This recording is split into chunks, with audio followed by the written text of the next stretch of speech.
Hello, magandang araw po sa inyong lahat. Ako'y nagbabalik na naman dito sa aking vlog. Ito si Cora, yung kahapon na binigyan ko ng pera para bumili ng cellphone.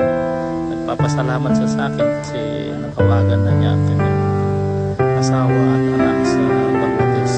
Kaya siya nag-offer sa akin ng butas. Kaya pinagsalusaluan namin.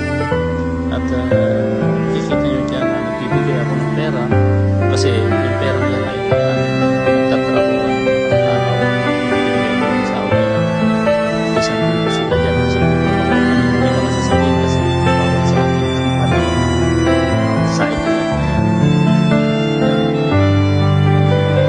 Kaya nagpapasalamat sila sa akin kasi malaking bagay daw ako sa kanila.